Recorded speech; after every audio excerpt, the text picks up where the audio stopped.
viņš iegūst savu elpu, viņš iegūst savus kaut kādā ziņā sirdspūkstus. Krāsa tomēr piešķir sajūtu, krāsa piešķir noskaņojumu. Šorīt bija veikalā un namiņa sirdspūksti tiks iedzīvināti ar jasmīna toni. Tā ir Lineļas beice, un šī noteikti nav reklāma, bet ar Paint Deco jau es esmu strādājusi iepriekš, un šīs krāsas, jeb šīs beices kvalitāte man vienmēr ir apmierinājusi. Man ļoti patīk tās smarža.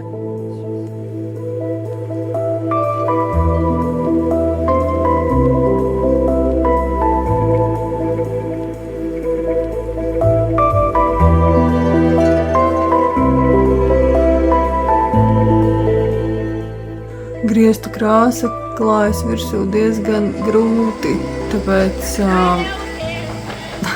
es griestu krāsošanu atlieku parasti uz beidzamo mirkli, bet tas mirklis ir pienācis un man ir jākrāso.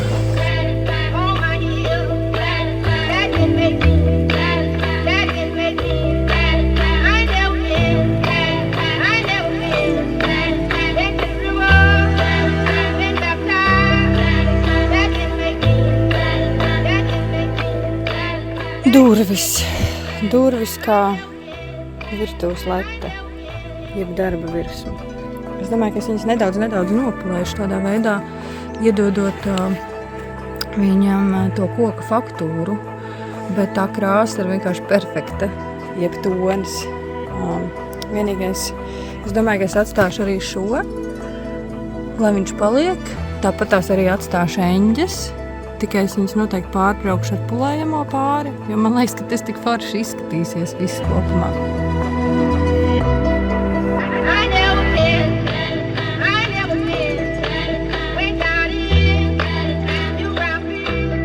Tā diena ir pienākusi, kad namiņam ir jāiedod tāds pēdējais uzmanības apliecinājums.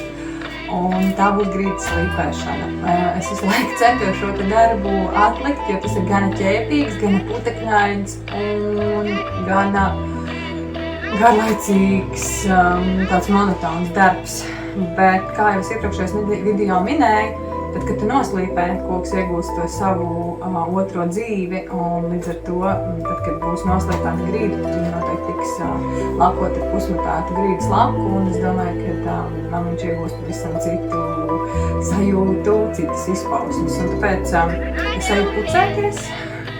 Ko nozīmē pucēties? Tas ir tā, ka es uzvelku netīrāko apģērbu, uzlieku cepuri, un tad man gluži vairs nevar pazīt. Labi, ejam ģērbos.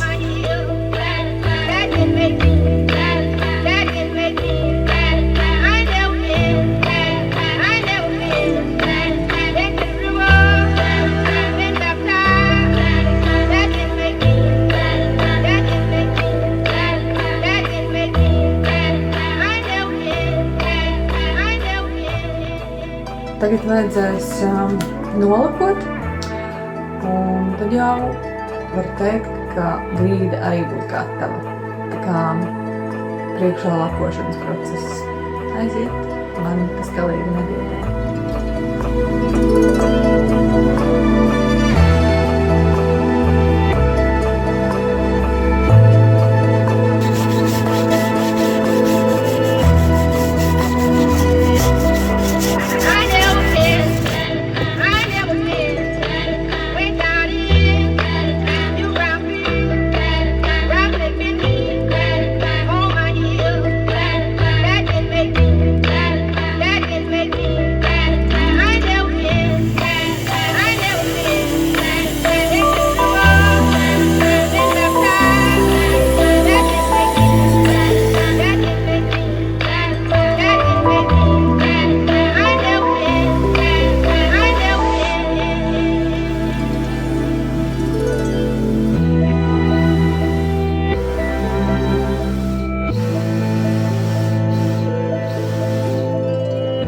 Taisu durtiņas.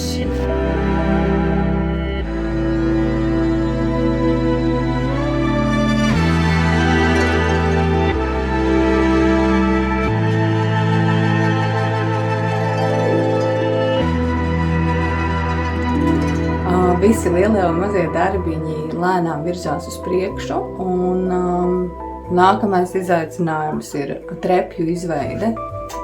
Tur aizmugurē var redzēt, mēs esam iestiepuši lielu ābeles stumbru, kurš ir gadu gadiem laukā žuvis un izveidojies par to, par ko viņš ir izveidojies tagad.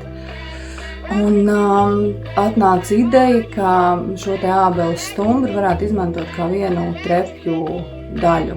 Un tad tagad tas izaicinājums ir tāds, ka man ir jāizdomā, kā tos pakāpienus sakārtot un gal galā piedabūt vispār tur pie sienas un iekalties iekšā ābelē, bet tas ir izaicinājums, un es paskatīšos, kā man šis izaicinājums izdosies.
Citas pasaules, ja gan namiņu stāsts ir izstāstīts. Tomēr tas nenozīmē, ka viss beidzas. Tieši pretēji, viss turpinās. Pavisam citā kvalitātē, ar citām sajūtām, ar citām vērtībām, ar citu skatījumu uz rītdienu, ar citu skatījumu uz nākotni. Es zinu, ka man šīs citas pasaules, ja gan namiņu stāsts, kādai daļai ļaužu iedevis tādu pārliecību par savām spējām, par to, ka var būt citādāk, par to, ka var dzīvot citādāk. Un tāpēc es sajūtu, ka šo pēdējo virtuālo savu namiņu stāstu es noslēgšu ar kādu grāmatas stāstu. Un tāpēc es atļaušos šo stāstu tev izstāstīt.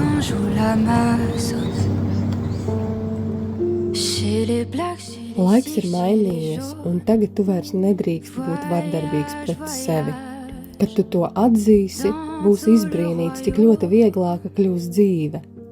Tev pavērsies pavisam citas iespējas, citi apvāršņi. Šī miera salīgšana ar savu it kā sociālo neveiksmīgumu ļauj aktivizēt sevī prieku. Un brīnumainā kārtā izrādīsies, ka tieši tagad tev ir pietiekami daudz līdzekļu gan ēdienam, gan jumtam virs galvas. Tāpēc, ka tad, kad tu sāc dzīvot saskaņā ar savu sirdi, visi apstākļi sakārtojas tā, lai tev būtu tas, kas tev reāli ir vajadzīgs. Un izrādīsies, ka šī drebošā miera un nedodošā iekšējā sajūta, es neesmu tāds, kāda man vajag būt, man jābūt savādākam, patiesībā ir dvēseles balss, kurai tu neļauj dzīvot tā, kā viņa ir gatava dzīvot. Tā ir tava dvēsele, kas saka, apstājies un sajūti šo mirkli. Saproti, ka tu jebkurā jomā vari nodarboties ar to, ko vēlies. Un jautājums nav par to, ko tu dari, bet gan par to, kas tu esi. Paldies, ka noklausījies šo stāstu. Un noteikti mēs tiksimies. Vai nu šeit namiņā, vai pie jūras, vai mežā, vai kaut kur tur. Citā dzīvē, citā pasaulē. Mēs nekad to nevaram zināt. Viss, ko mēs varam darīt, ir ļauties un būt un mēģināt saprast to, cik ļoti mēs tomēr esam šajā fiziskajā realitātē sasaistīti. Voyage, voyage, plus loin que la nuit et le jour. Voyage dans l'espace inouï de l'amour. Voyage, voyage sur l'eau sacrée d'un fleuve indien. Voyage et jamais ne reviens.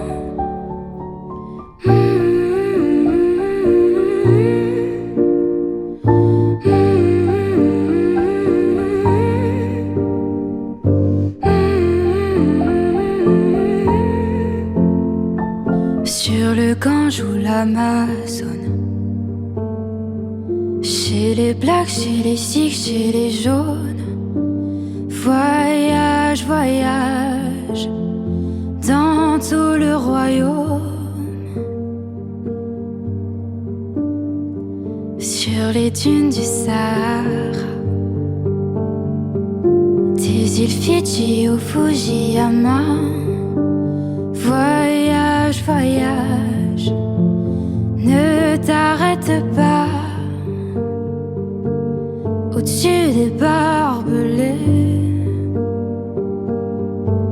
des cœurs bombardés, regarde l'océan. Voyage, voyage, plus loin que la nuit et le jour. Voyage dans l'espace inouï de l'amour. Voyage, voyage